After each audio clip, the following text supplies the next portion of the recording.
అక్క 3 చుక్కల తోడుతో పాలన్నీ పెరిగేలా అవుతాయే. మీ బావేసిన 3 ముళ్లతో మీ బావ జీవితం అంతా నాదైపోలా. ఇది అంతే.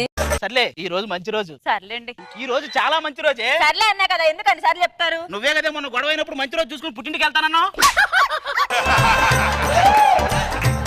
చచ్చినోడా, మేము పుట్టింటికి వెళ్తే ఏం వస్తుందిరా మీకు? ఏం వస్తుందా? ఏవండి, వచ్చే జన్మలో కూడా నేను మీకు భారీగా రావాలని కోరుకుంటున్నా. మీరేమంటారు? కిందటి పండగ తీసిన బట్టలు ఈ పండగ వేసుకుంటావు కదా, నేనైతే కొత్త బట్టలు తీయడం లేదు. అది ఎలాగండి? కిందటి సంవత్సరం తీసిన పండుగ ఇప్పుడేలాగ వేసుకుంటాము? కొత్త నాకు కొనాల్సిందే. కిందటి సంవత్సరం బట్టలే వేసుకొని అంటున్నావే, మరి ఈ జన్మలో నీతోనే వచ్చే జన్మలో నీతోనంటే మరి ఎలా ఒప్పుకుంటా? మీకు తలనొప్పి ఉందా? ఈ ఒక సైడ్ మొత్తం నొప్పా?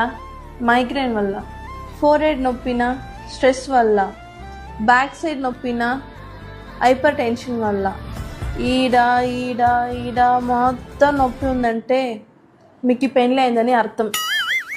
ఏం బాధపడదండి, మెల్లిగా అలవాటు అయిపోతుంది, మెల్లిగా అలవాటు అయిపోతుంది. బాయ్. ఆనందంగా ఉన్నాడేంటి? పెళ్ళి ఇన్ని సంవత్సరాలు అవుతుంది అయినా కూడా నవ్వుతున్నాడే. ఏమండి? ఆనందంగా లేనే, ఫేస్ ఎక్సర్సైజ్ చేస్తున్నా.